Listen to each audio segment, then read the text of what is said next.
Après vous avoir souhaité bonne, sainte, heureuse, prospère année, je vous donne la suite d'un cours qui a déjà eu 3 séries de leçons. Et pour vous aider à vous repérer, je résume ce que nous avons dit. La franc-maçonnerie, qui est une institution du Moyen-Âge, technique, et qui a dû, à la gloire des cathédrales romanes et gothiques, son énorme prestige et influence en Occident, de par son orgueil et ses privilèges, a glissé vers l'hétérodoxie, de l'hétérodoxie à l'hérésie, tout en restant longtemps chrétienne. Mais ensuite, perdant ses qualités techniques et devenant de plus en plus politique, en 1717, un coup de pouce en a fait une institution non seulement anti-chrétienne, mais hostile à toutes les religions révélées et hostile à tous les régimes qui reconnaissaient Dieu comme seule origine du pouvoir humain. Pour comprendre la Révolution française, il faut se rappeler cela. Car la maçonnerie a préparé la chute de la monarchie, beaucoup moins parce qu'elle était monarchie que parce qu'au sacre, le roi promettait de défendre l'Église et de s'occuper, parmi ses autres devoirs, du bien spirituel de ses sujets. C'était donc ce caractère religieux, catholique, cette obéissance au roi devant le Dieu tout-puissant qui était le seul roi de France, lui n'étant que le missionnaire, c'était cela qu'offensaient la maçon, qu'offensaient les nobles impies, qu'offensaient les financiers uniquement préoccupés d'exploiter la terre. C'était cela qui a réuni en 1787-89 cette horde de financiers, d'intrigants qui ont déchaîné non pas le peuple, car au fond le peuple français n'a pas fait la révolution, mais des bandes de pillards, il y en a toujours dans tous les pays, venant en général du dehors, qui ont commencé par répandre la terreur et qui l'ont maintenue même contre les maçons. Voyez donc quel est le côté négatif de la maçonnerie. Il ne faut pas oublier, comme je vous l'ai dit, qu'elle a un côté positif. Puisqu'elle veut détruire le catholicisme et les autres religions révélées, il faut qu'elle soit une religion elle aussi. Par conséquent, elle a les 3 caractéristiques essentielles que nous allons voir s'accentuer au XIXe siècle. Elle a une liturgie qui est essentielle à toute religion, et sa liturgie est plus ou moins copiée sur les rituels catholiques, en y ajoutant du farfelu plus ou moins pris à l'Égypte ou à des religions orientales. Deuxièmement, il y a une morale qui n'est pas la morale chrétienne. De temps en temps, un hôpital aux Indes ou bien une maison de santé à la France. C'est donc rituel. Ensuite, morale, mais la règle morale essentielle est de travailler pour la maçonnerie, d'être un bon maçon et de procurer des places à quelque prix que ce soit aux maçons. C'est là. Et troisièmement, il y a une foi. Et contrairement à la foi des religions révélées, du catholicisme en particulier, qui ne peut pas changer, puisqu'elle est une émanation de la volonté divine, ainsi que le Christ nous l'a dit, et ainsi que nous devons nous le rappeler spécialement aujourd'hui, où sous des prétextes pseudo-scientifiques, on essaie de nous dire qu'il faut changer la forme, et au fond, on touche au fond. Donc, notre foi, un évangile où le Christ l'a dit, elle ne peut pas changer. Celle de la maçonnerie, étant humaine, peut et doit changer.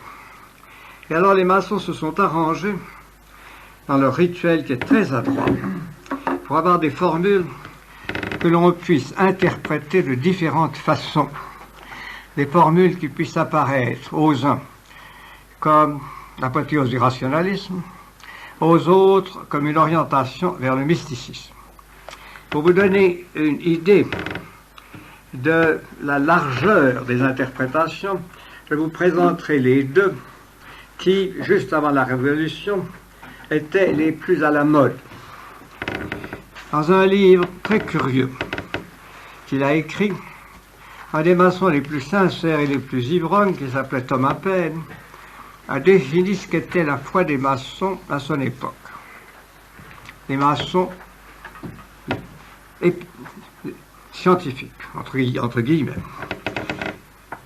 Ces hommes croyaient qu'il n'y avait pas de divinité personnelle, mais qu'il existait une force divine, plus ou moins mystérieusement intelligente, dont Newton avait trouvé la révélation dans l'attraction universelle.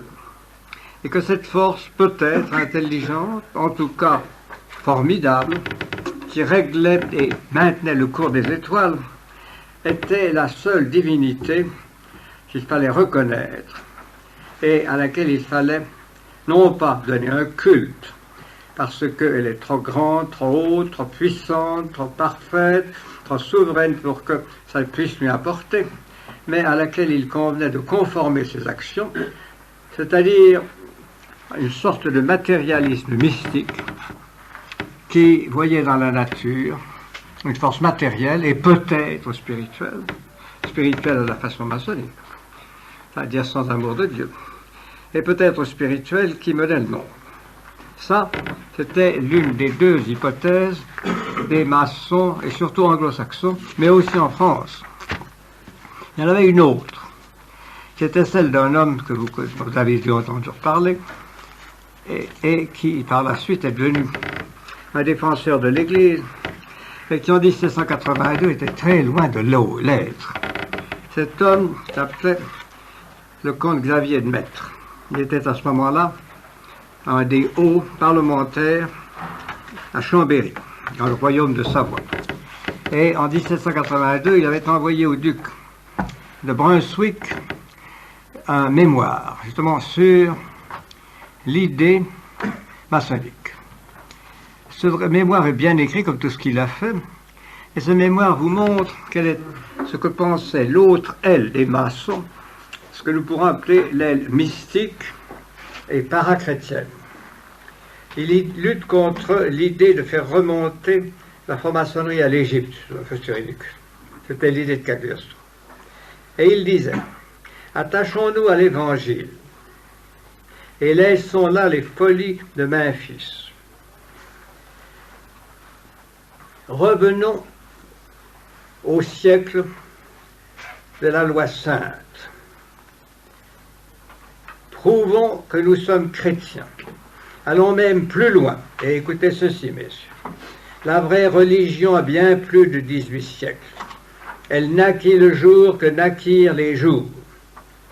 Remontons à l'origine des choses et montrons par une filiation certaine que notre système est le dépôt primitif laissé dans les arts par le Seigneur et renouvelé par le grand réparateur, entre guillemets. Le grand réparateur, c'est le Christ. Voilà donc la façon dont un maçon, qui était un chrétien catholique pratiquant, essayait de concilier une conception maçonnique et une conception catholique. Il voulait rester catholique, mais il considérait la maçonnerie comme la forme supérieure de la religion éternelle, établie par Dieu à la création du monde et rénovée par le Christ. Et il disait encore ceci. Le but de la franc-maçonnerie est la réunion des différentes sectes chrétiennes. Remarquez le mot secte.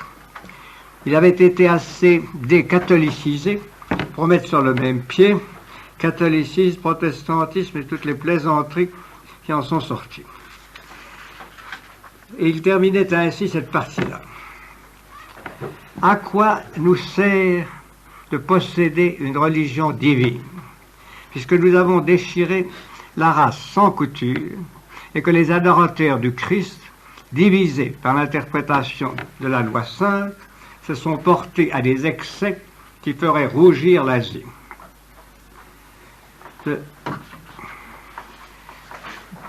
Donc, il voulait une religion épurée, en dehors de la théologie qu'il honnissait, et pour son 3e grade maçonnique, il voulait que l'on étudiât le christianisme essentiel, la Bible interprétée comme un livre symbolique et allégorique. Voilà donc quelle était l'orientation de toutes les mystiques de la maçonnerie, et en particulier d'une secte qui s'appelait les élus Cohen. Naturellement israélite, vous verrez, la maçonnerie a toujours été manœuvrée par les juifs. Donc, il y avait ces deux idées-là. Arrive la Révolution. La Révolution vide les loges et en fait des cadres qui subsistent. On se réunissait quelquefois, mais rarement, parce que tous les membres jeunes, actifs, ambitieux ont fait partie d'abord de la Société des 30, vous vous rappelez, qui a subventionné, organisé, manipulé les élections aux États généraux. Ensuite, du Club breton, qui a manipulé, dominé les débuts de l'Assemblée nationale. Et ensuite des Jacobins, qui ont poussé la Révolution jusqu'à ses extrêmes et qui sont arrivés à ce à quoi ils sont arrivés. Donc, les éléments vivants des loges étaient partis, mais les loges existaient encore et on n'avait passé aucune loi qui empêchât de respecter la maçonnerie ou de l'aider. La maçonnerie, la grande idée de la maçonnerie, car elle a été lancée par des frères maçons et les plus purs, un homme aussi pur que M. Talleyrand, avec d'autres. Donc, la grande idée de la maçonnerie avait été la constitution civile du clergé, laquelle avait l'avantage de réduire l'Église à un simple cadre de professeur de morale sous la tutelle de l'État, lequel était lui-même maçon. C'était donc quelque chose comme ce qui était arrivé en Angleterre et quelque chose qui convenait très bien aux chefs maçons. Les loges étaient donc plus ou moins engourdies et le résultat heureux semblait atteint. Seulement, on n'a-t-il pas qu'au milieu de tout ça tombe un pavé. En effet, Philippe Égalité, le duc d'Orléans, publie dans le journal de Paris du 22 février 1793 la lettre suivante. Il faut vous dire que Philippe Égalité était un lâche, très dissolu, d'une sensualité que pour toutes sortes de raisons, et par respect pour vous-même, je ne peux pas vous expliquer même. Comme je vous ai dit également, il avait essayé de flirter avec le démon, mais enfin, il avait promis à ses fils, à la fin de 92, de ne pas voter la mort du roi. Seulement, le jour du vote final, 2 frères maçons sont venus le prendre chez lui, l'ont encadré et l'ont fait voter la mort du roi, son cousin. À partir de ce jour-là, dit Louis-Philippe dans ses mémoires de jeunesse, il était un autre homme entièrement écroulé. Donc, Philippe Égalité publie dans le journal de Paris du 22 février 93 ceci. Au mois de septembre dernier, 92, le secrétaire du Grand Orient s'étant adressé à la personne qui remplissait auprès de moi les fonctions de secrétaire du Grand Maire pour me faire parvenir une demande relative aux travaux de cette société, je répondis à celui-ci à la date du 5 janvier 1793. Comme je ne connais pas la manière dont le Grand Orient se compose, et que d'ailleurs, je pense qu'il ne doit y avoir aucun mystère, ni aucune assemblée secrète dans une république, surtout au commencement de son établissement, je ne veux plus me mêler de rien en rien du Grand Orient ni des assemblées des francs-maçons. Signé, citoyen Égalité. Donc, Philippe Égalité fermait la porte. Pourquoi? Pourquoi s'en allait-il en claquant la porte par une déclaration officielle. Et voilà les trois principales raisons. La première, c'est qu'il n'avait plus d'argent et que maintenir une institution comme la maçonnerie, ça coûte cher. La deuxième, c'est qu'il avait peur. Depuis qu'il avait voté la mort de son cousin, quelque chose en lui faisait horreur et peur, et il sentait également la peur planer sur lui. Et enfin, il se rendait bien compte que, comme il était intelligent, l'institution maçonnique était dépassée par les enfants de la maçonnerie, c'est-à-dire les clubs, qui sans doute allaient se retourner contre elle, et il essayait de se sauver. Le calcul était faux, car au contraire, cela fut sans doute ce qui amena sa mort. Et voici pourquoi.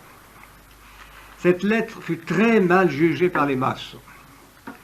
Le 13 mai 1993, une assemblée maçonnique fut convoquée et le président déclara à Philippe Égalité déchu de la grande maîtrise. On brisa son épée, qui était une dégradation maçonnique symbolique. Et ensuite, on prit contre lui des mesures qui devaient aboutir, le 6 novembre 1793, à lui faire couper la tête. Et avant de mourir, il dit « La condamnation vient de plus haut et de plus loin ». Le 13 mai 1993, la chambre d'administration, qui était, si vous voulez, le ministère de l'Intérieur du Grand Orient, décidait d'entrer en sommeil. Il envoyait à toutes les loges une circulaire les priant de confier à des maçons zélés les rites, les documents, les connaissances dont ils étaient dépositaires, de ne pas abandonner les archives. Donc, de 1793 à 1795, apparemment, la vie maçonnique est engourdie. La maçonnerie dort et reste dans un prudent sommeil. Ce sommeil vient de ce que les loges étaient vides, mais il vient aussi de ce que les résultats obtenus par la Révolution avaient entièrement dépassé les prévisions maçonniques.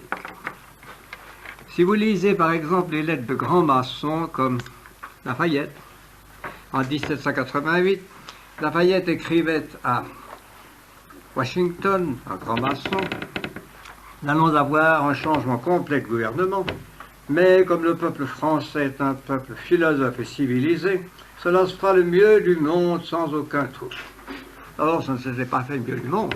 Il y avait eu du trouble, il y avait eu des têtes coupées, il y en avait encore. Par conséquent, la maçonnerie préférait ne pas engager sa responsabilité trop forte. Et ensuite, beaucoup de ses frères étaient en train d'être décapités. Là, il faut une petite explication. Dans la maçonnerie, messieurs, et vous le verrez avec tristesse, c'est pour ça qu'il faut avoir une vocation solide, quoi qu'on fasse, dans la maçonnerie comme dans les corps, il y avait des rivalités. Et si vous voulez comprendre les événements de l'année 93, il faut bien vous dire que la maçonnerie étant en sommeil, les frères des deux grandes obédiences continuaient à se dévorer. Danton et les gens qui avaient fait le 10 août étaient en général des gens du Grand Orient. Robespierre et ceux qui tenaient les Jacobins étaient en général des gens de la Grande Loge, c'est-à-dire d'une maçonnerie beaucoup moins pratique, beaucoup plus virulente, beaucoup plus ardente. Et ils trouvaient un grand plaisir à décapiter les gens du Grand Orient, comme on a un grand plaisir à donner un bon petit croc-en-jambe à un camarade qui vous a enquiquiné. Donc, il y avait à l'intérieur de la maçonnerie cette lutte qui explique, pas complètement, naturellement pas complètement, mais qui explique dans une certaine mesure les événements de l'année 1793. Puis, grâce à une contre-attaque des maçons du Grand Orient et des gangsters, car il faut bien dire que les gangsters ont été très utiles dans la vie, c'est quelquefois très utile. Des gangsters comme M. comme tous ces gens qui étaient les thermidoriens, qui étaient la plupart des gangsters, Fouché en particulier. Ces gens-là, ayant eu tellement peur de Robespierre, l'ont décapité. Et alors, nous voyons reparaître dans la politique tous les anciens éléments du Grand Orient.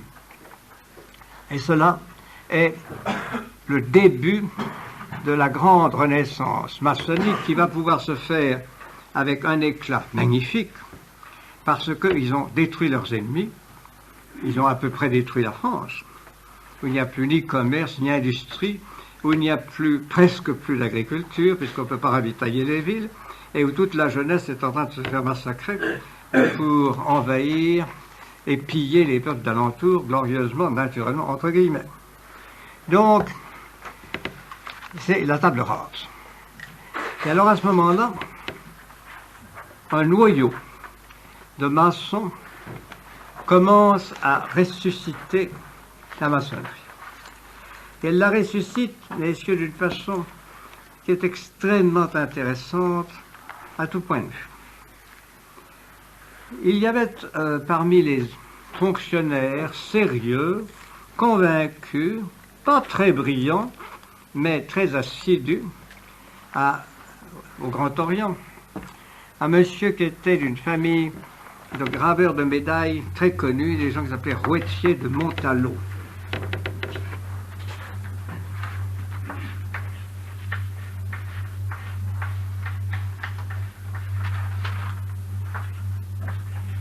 Ce n'étaient pas des nobles, peut-être ces gens du XVIIIe siècle qui prenaient des partis pris parce que ça leur faisait plaisir. Et maintenant, ils sont nobles, attends, vieilles, ils montent au croisade. Donc, celui-là avait été l'un des principaux membres de la chambre d'administration. Et c'est un homme intelligent, très maçon, il a ressuscité la maçonnerie. Quand il a su que les lois permettaient de le faire.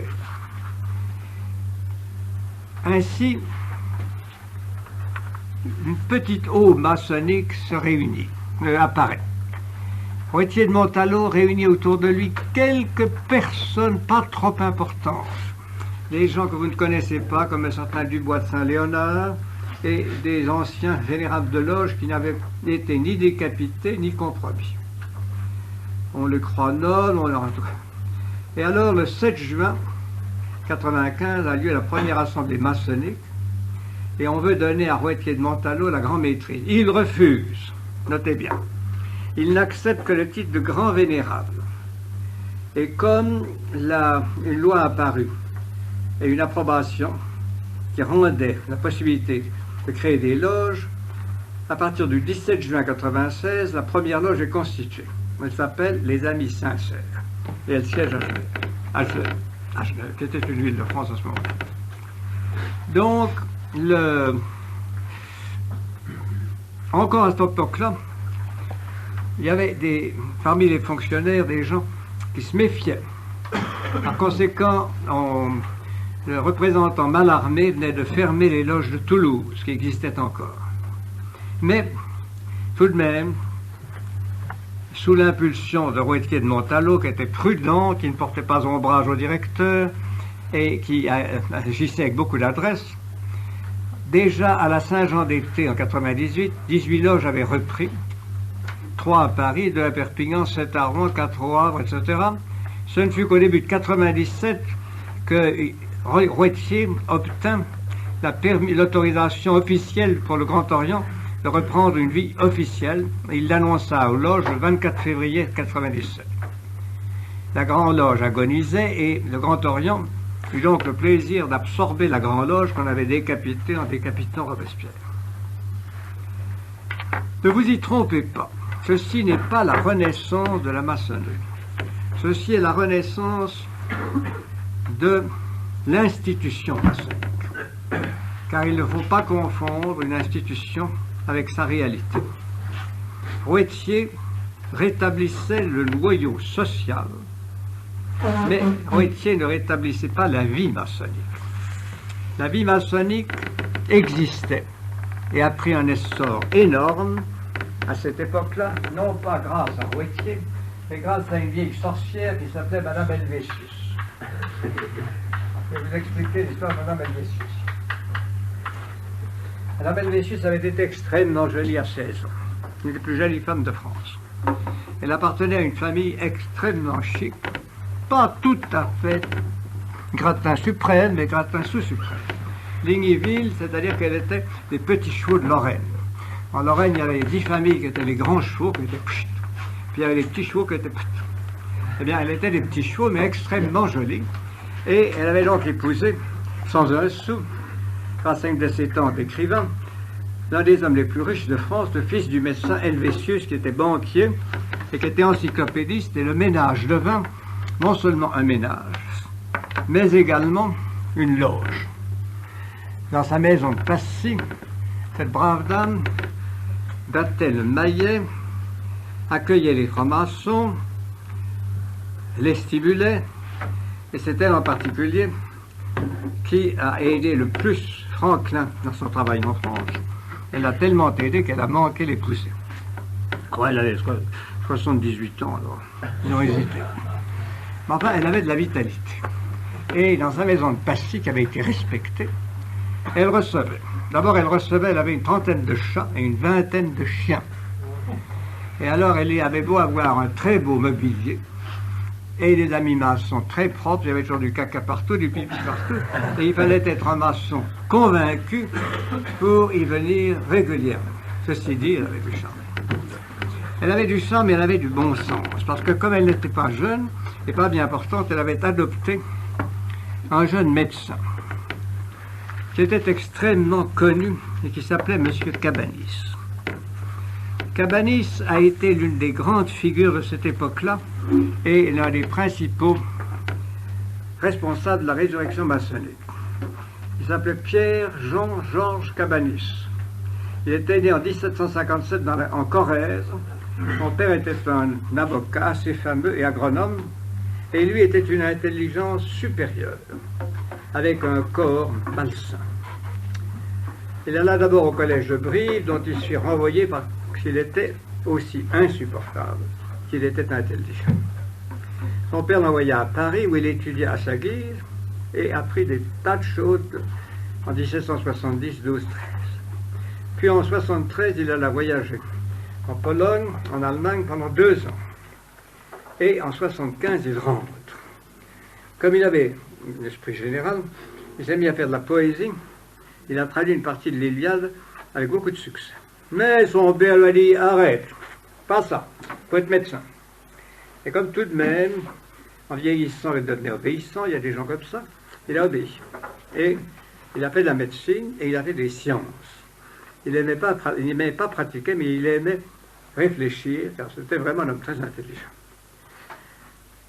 Il était un maçon très actif, mais un révolutionnaire très violent. En 1789, il avait publié un recueil, un essai qui avait eu beaucoup de succès, qui s'appelait « Observations sur les hôpitaux de Paris ». Aussi était-il considéré comme le grand technicien en hygiène, en sciences physiques et naturelles. Et avec Madame Helvétius, il avait donc maintenu à Passy une loge dont le membre le plus influent, qui était un homme beaucoup plus actif et mieux portant que lui, qui a joué le rôle central dans la maçonnerie, dans la vraie maçonnerie, dans la vie de la maçonnerie, pas dans la structure, mais dans la vie de la maçonnerie, s'appelait Pierre-François Daunou.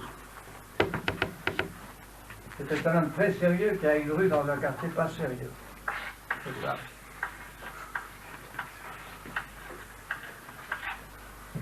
Daunou, messieurs, était un prêtre. Il était né d'une famille distinguée de bourgeoisie en 1761 à Boulogne-sur-Mer, où son père était chirurgien de la marine. Il avait étudié d'abord, et avec succès chez les oratoriens, qui étaient, vous savez, les chrétiens farfelus. Il avait été professeur, il était devenu oratorien en 1777, Et il avait enseigné avec beaucoup d'éclat dans les collèges oratoriens de 1780 à 87, à Troyes, à Soissons, à Paris, etc. Il avait publié également des essais, Fondements et bases de l'autorité des pontifes. Il avait eu un accessit à l'Académie de Berlin et il avait collaboré aux journaux philosophiques que l'on dirait de gauche, c'est-à-dire assez anti-monarchiques, comme l'Esprit des journaux et Journal d'encyclopédie. Dès 1788, lui qui était un maçon, oratorien et maçon, il y en a eu beaucoup, l'oratoire était tout à fait infecté de maçonnerie. Il devient l'un des révolutionnaires les plus ardents.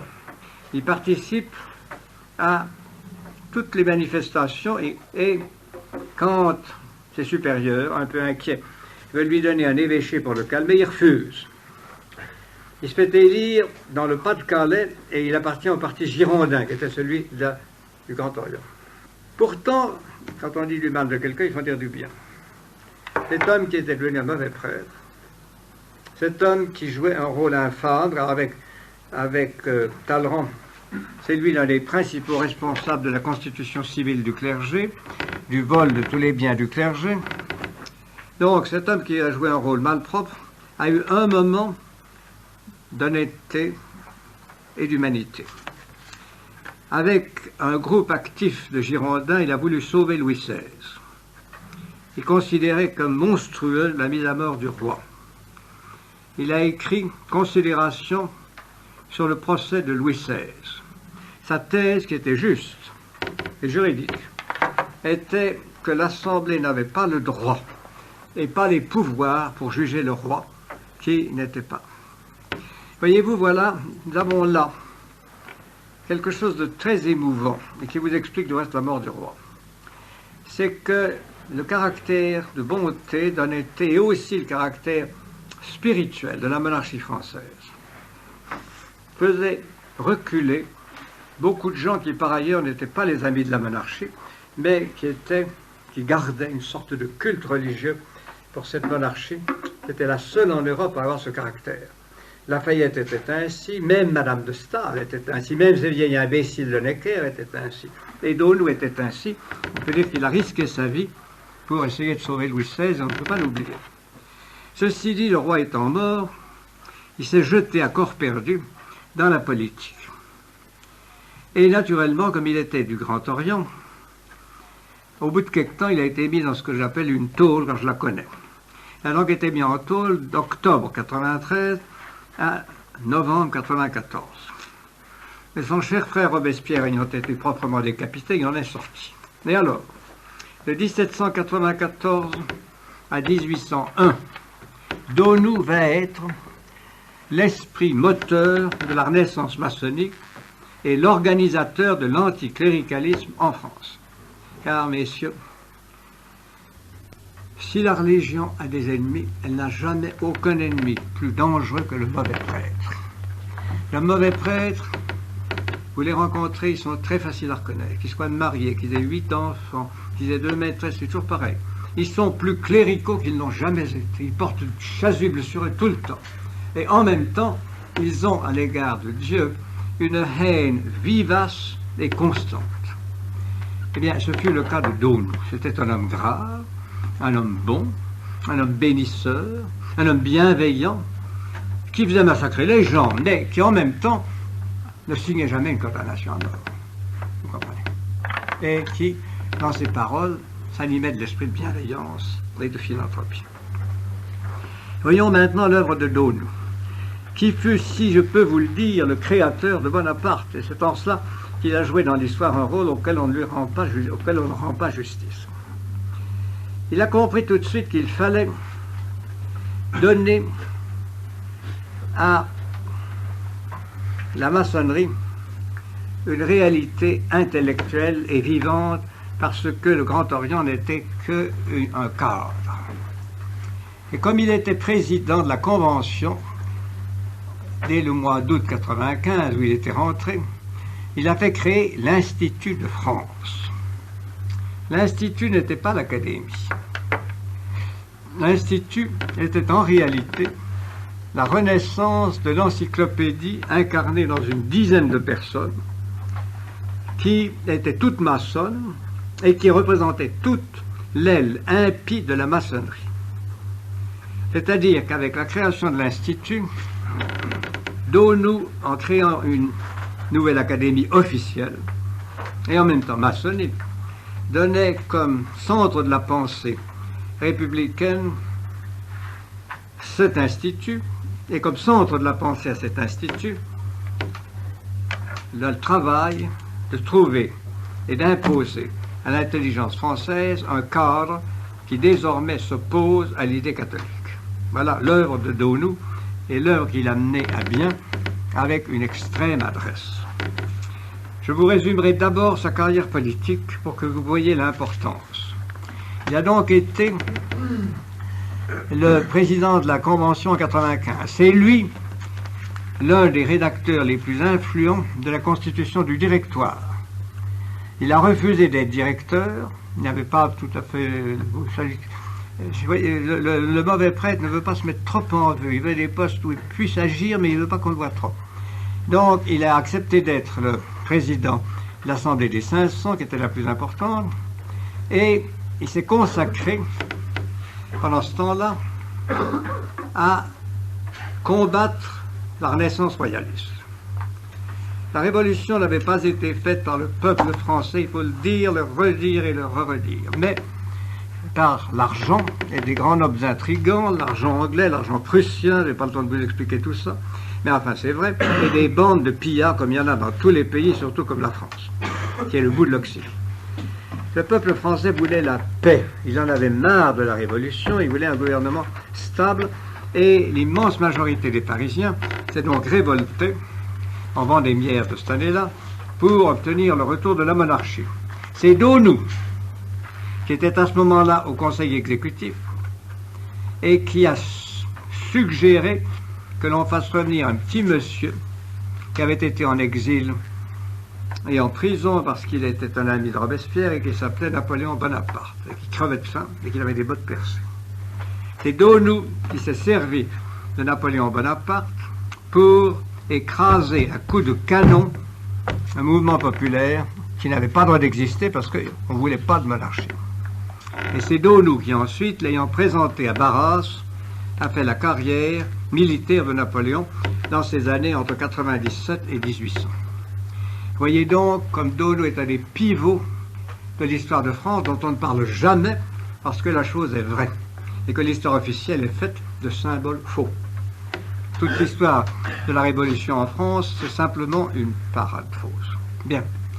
Donc, voilà Donou qui non seulement fait créer l'Institut, mais grâce à ce qui restait de maçon, il se fait élire par 27 départements ou 500.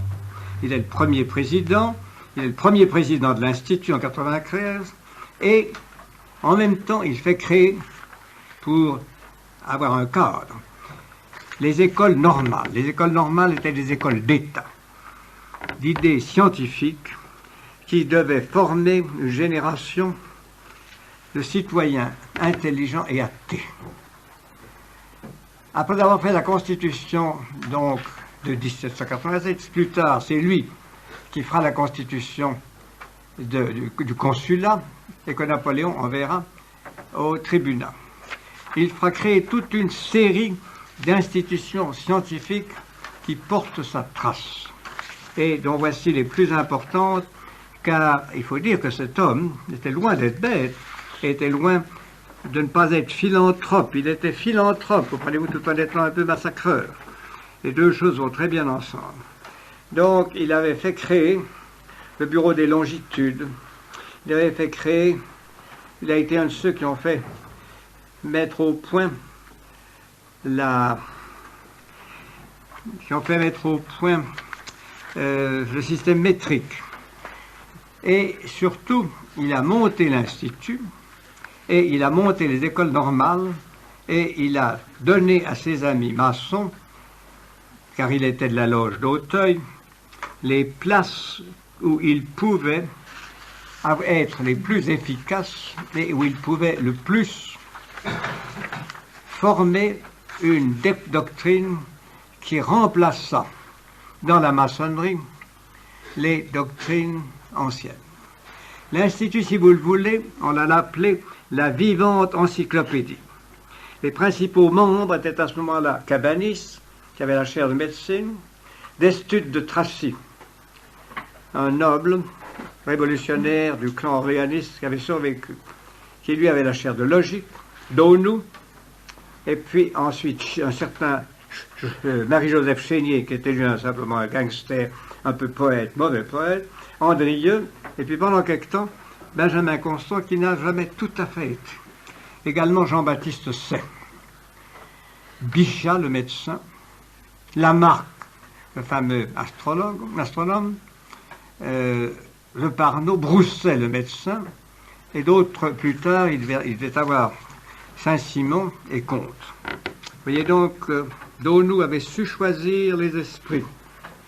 Des esprits systématiques, des esprits brillants, des esprits audacieux.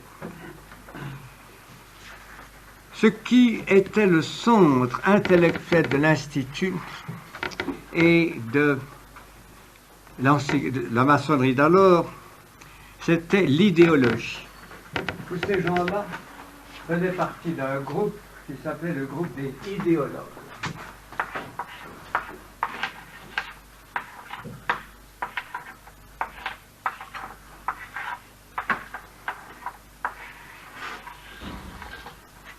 Qu'est-ce que c'était que les idéologues? L'idéologie a été très bien définie par Destutt de Tracy. Destutt de Tracy et Cabanis ont été les deux grands metteurs au point de la nouvelle doctrine qui devait remplacer les anciennes doctrines maçonniques.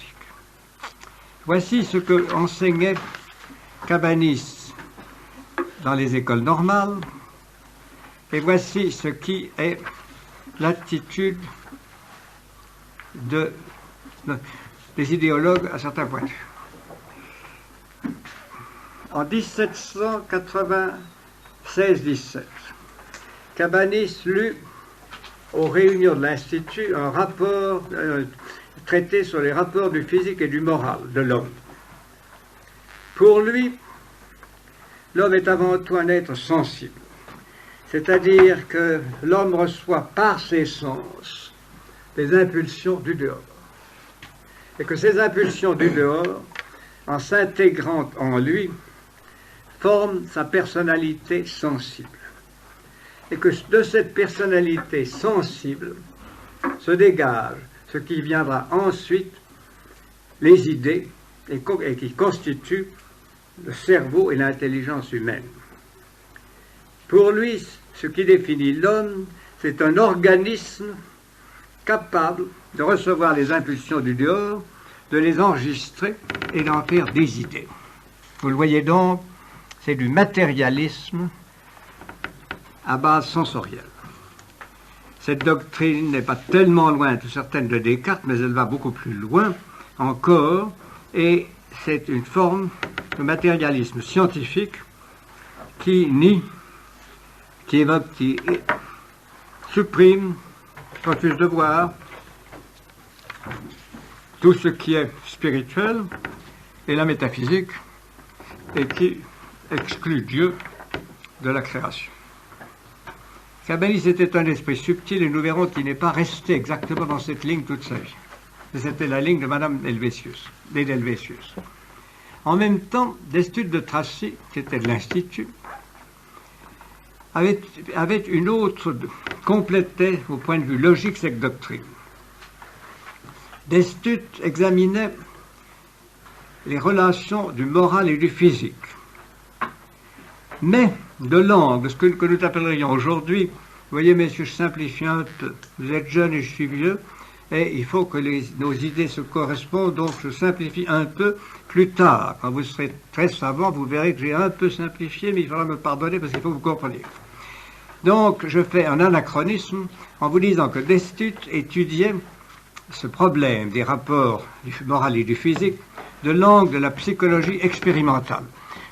Je m'excuse, ces deux termes-là sont de la fin du XIXe siècle et pas du début. Mais enfin, c'est tout de même cela qu'il faisait. Destutt considérait qu'il ne fallait plus tenir compte de tout ce qui était spirituel ni moral. Il avait écrit un mémoire sur la faculté de penser, où il rejetait la métaphysique et la psychologie qui s'y rattachaient. Ce qu'il voulait faire, c'était une idéologie rationnelle, pendant que Cabanis faisait l'idéologie physiologique. Pour lui, comme pour Cabanis, les éléments qui composent notre intelligence viennent du dehors. Et ces éléments sont simplement enregistrés, mis au point, assimilés par l'intelligence humaine qui, à ce point de vue-là, représente sur Terre un chef-d'œuvre absolument unique. Destutt de Tracy avait donc établi une logique qui, au lieu d'être comme celle de Descartes rationnelle, était en même temps, si vous le voulez, physiologique.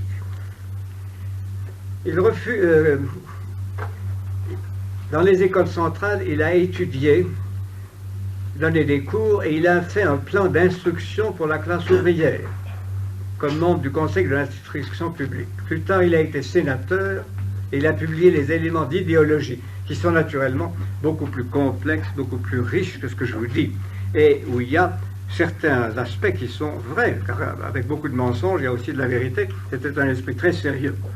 Un peu plus tard, il a publié une logique. Tout cela, voyez-vous, montre un homme très systématique, intelligent, mais qui a renié toute vie spirituelle et toute vie intellectuelle. La maçonnerie, donc, avec lui, s'engage nettement dans la voie du matérialisme historique. Fini avec la théorie de M. de Maistre, fini même avec la théorie de M. Thomas Paine. Et qu'est-ce qui les remplace? Eh bien, vous allez comprendre très facilement en sachant que Donou et ses amis faisaient distribuer gratuitement dans un grand nombre de communes de France le travail, l'essai de Condorcet sur les progrès de l'esprit humain. L'idéologie reprenait donc certaines des idées les plus hardies de cette période de la Renaissance que nous avons étudiée. Pour la maçonnerie de cette époque-là, qui suivait dans leur dénégation de toute divinité et de toute religion des gens comme Sylvain Maréchal, qui n'en était pas, mais Volney, qui en était un très important, et d'autres. Donc ils suivaient cette dénégation totale de toute spiritualité, de toute divinité. Et ils la remplaçaient par le progrès de l'intelligence humaine. À la Renaissance, les Renaissants s'étaient grisés de l'idée que l'intelligence humaine, même sans la foi, pouvait mener l'homme à son but d'apothéose personnelle sur Terre. Eh bien, de nouveau, après le travail de Condorcet qui s'efforçait de montrer que l'intelligence humaine, grâce à l'imprimerie, grâce aux universités, avait pris un développement énorme et allait en prendre un autre. À partir de ce moment-là, l'idée de progrès s'installe dans la maçonnerie. L'idée de progrès, vous la voyez à la racine du marxisme, comme vous la voyez à ce moment-là de la maçonnerie.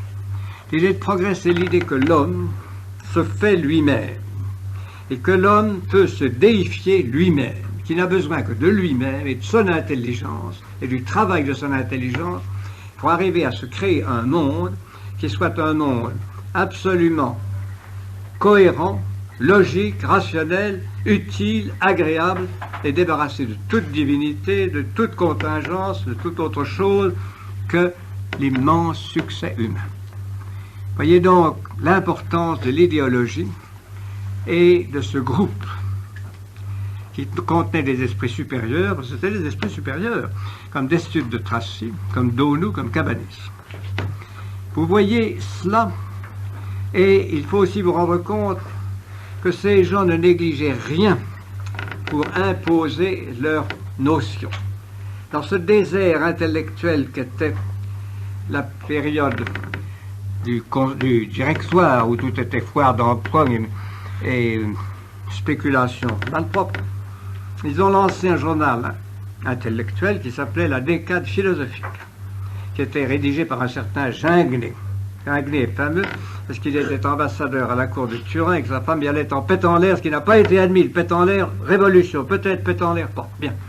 Donc, Ginglet a fait un grand scandale, mais alors, pour le consoler d'être refusé à Turin, on l'a nommé directeur de la Décade philosophique. C'était une revue qui défendait le point de vue des idéologies et qui s'attaquait à cette renaissance spirituelle qui se produisait en France. On avait pu décapiter le roi, on avait pu chasser et décapiter certains évêques, mais il y avait eu, messieurs, dans le fond de l'âme du peuple français, et ça lui reste, Dieu merci, un renouveau de besoins spirituels et une poignée de bons frères, parce que ça suffisait quoi, avaient réussi en 97, 18, 19, au risque de leur vie, à ranimer cela, et on sentait partout le besoin de spiritualité, les chapelles clandestines s'ouvraient, les députés n'osaient plus attaquer la religion. Il y a même une lettre très curieuse de l'un des maçons illustres de l'époque, dont la famille depuis a fait une fortune singulière, car c'est maintenant la famille la plus riche des États-Unis. Et monsieur, c'était ces gens de Wilmington, les Dupont de Nemours. M. Dupont de Nemours était un maçon d'origine protestante et tout à fait idéologue. Mais comme son ami Beaumarchais avait publié dans un journal de l'époque 2 lettres faisant l'éloge de Voltaire et insultant le christianisme, il lui a écrit « Mon cher, vous n'êtes plus à l'heure. L'heure, c'est plus ça. Voltaire, c'est bien, mais il y a autre chose. Les gens ont besoin de religion et vous n'empêcherez pas une renaissance spirituelle. Ce qu'il faut, c'est la canaliser. » Et en effet, les maçons essayaient de canaliser la renaissance spirituelle du peuple en créant 2 cultes.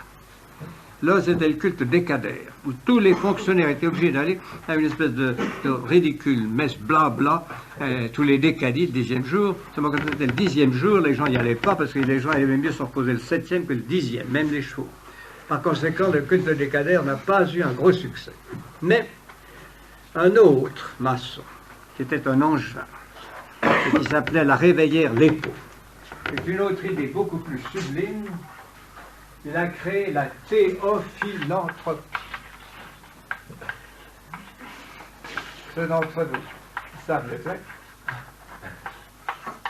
savent que ça veut dire l'amour de l'homme et de Dieu.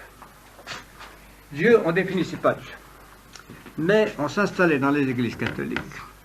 Et on avait, comme on fait maintenant et là dans certains endroits, des ornements de toutes les couleurs, des rides de toutes les couleurs. On avait de belles petites filles qui se maniaient l'encensoir, de jolis petits garçons qui chantaient des cantiques, des vieux messieurs qui disaient blablabla d'une façon philanthropique. On faisait des processions avec des bouquets blancs à la main. On faisait des grandes parades dans les rues drapées en bleu clair. C'était très joli. Mais ça n'a pas pris. Ça n'a pas pris parce que les gens s'en sont moqués. Et puis parce qu'au fond, il n'y avait pas de spiritualité là-dedans. Et alors, on sentait quelque chose d'autre. Ceux d'entre vous qui ont lu le très beau livre, Inégal, le premier de Chateaubriand, l'essai sur les révolutions, qui apparut à cette époque-là, il était encore philosophe. Mais en lui, il y avait déjà cette flamme. C'était un simulateur, mais c'était un simulateur sincère. Cette flamme d'amour de Dieu qui avait été réveillée par la mort de sa mère et qui vibrait dans ce livre et qui a fait de lui, tout de suite, dès ce moment-là, dès 99, quelqu'un qui était remarqué. Tellement remarqué que la Décade philosophique lui consacrait des articles insultants. Car la Décade philosophique devait veiller au maintien de l'incroyance. La Décade philosophique devait surveiller toutes les personnes et toutes les sources qui pourraient donner une forme catholique à son nouveau spirituel. On permettait à Bernardin de Saint-Pierre de parler de l'être suprême, parce qu'il ne définissait pas. Mais c'était déjà tout de même la route de cette renaissance. Alors, il y avait des gens qui se consacraient pour essayer d'étouffer le catholicisme renaissant. Volney, dont je vous ai parlé, qui s'appelait Chasseboeuf de Volney, qui était d'Anjou, avait publié un énorme bouquin qui avait une espèce de succès, qui s'appelait Les Ruines, Volney, V-O-L-N-E-Y. Les Ruines étaient de la pataphysique encyclopédique. Je veux dire que c'était une forme de raisonnement plus ou moins poétiquement logique, c'est-à-dire ni logique ni poétique, dans lequel il essayait de contempler la fin des civilisations en étudiant celle d'Égypte qu'il connaissait mal. C'était un livre qui a eu un certain succès, mais qui était tout de même très raté. D'abord assommant. Mais enfin, Volney a eu tout de même beaucoup de succès dans la maçonnerie de l'époque. L'autre livre qui, lui, a fait beaucoup de mal, c'est le livre d'un certain Dupuy, D-U-P-U-I-T-S, qui s'appelait L'Esprit des religions. Dupuy avait fait une étude très superficielle, très mensongère, mais très à droite de toutes les religions connues, ou même peu connues, depuis l'Égypte jusqu'au christianisme, l'islam, l'Inde, pour montrer que toutes ces religions avaient un fond commun, que ce fond était mensonge et que tout cela était vraiment une imposture. Il en a fait une édition en 1 volume, une édition en 2 volumes, une édition en 10 volumes. La maçonnerie a fait une vingtaine d'éditions de ce livre qui, entre 1797 et 1820, a eu au moins une trentaine d'éditions. C'est vous dire à quel point les loges qui faisaient distribuer par l'État l'esprit des lois dans les campagnes, qui faisaient distribuer par l'État le précis de Condorcet, se donnaient la peine de travailler contre la renaissance spirituelle que l'on ne réussissait pas à l'empêcher. J'ai insisté, voyez-vous, sur la renaissance de la maçonnerie pour vous montrer le début de cet anticléricalisme qui ensuite a fleuri, mais qui est très différent de ce qui existait avant la Révolution. Avant la Révolution, la maçonnerie faisait dire des messes, la maçonnerie accueillait tous les ecclésiastiques, en disant qu'il y avait un petit malentendu avec Rome, mais enfin, maintenant ça va être la même chanson. Et puis, mais enfin que ce n'était pas grave, et qu'après tout on pourrait s'entendre, qu'en prenant le christianisme de très haut, c'était la même chose. À partir de 1795, c'est fini. Christianisme et toutes les autres religions révélées, ce sont les ennemis sur lesquels la maçonnerie charge directement et efficacement. Je vous en ai dit tellement, je pourrais vous en dire un peu plus, mais il est presque l'heure. Alors, je vous quitte et je vous parlerai ce soir de Bonaparte et de ses relations avec la maçonnerie entre 1795 et 1815. Si vous avez quelque chose à me demander de ça, demandez-le moi. Rappelez-vous toutefois que ce que je vous donne, c'est une étude d'histoire, un résumé. Cette étude d'histoire est axée sur les relations de la maçonnerie et du catholicisme. Ne me demandez pas de choses sur les leçons que je vous donnerai, parce qu'elles viendront. Mais pour les éclaircissements sur cette leçon-ci, ou les précédentes, je suis tout à fait votre serviteur. Vous pouvez le faire au commencement de la prochaine leçon, si vous voulez. À tout à l'heure. Oui. Il est utile que vous les connaissiez, car je vous assure qu'on est englué de bêtises. Et on l'est encore plus aujourd'hui qu'on l'était au XVIIe siècle. Et tout cela n'est pas impossible à faire. Seulement cela devient de plus en plus difficile et presque impossible quand ces mythes sont répétés et soutenus par des sociétés organisées. Surtout quand cette société a l'adresse de cette chose qu'on appelle la franc-maçonnerie et dont le visage contemporain, c'est l'Académie, l'Institut, l'Université de France.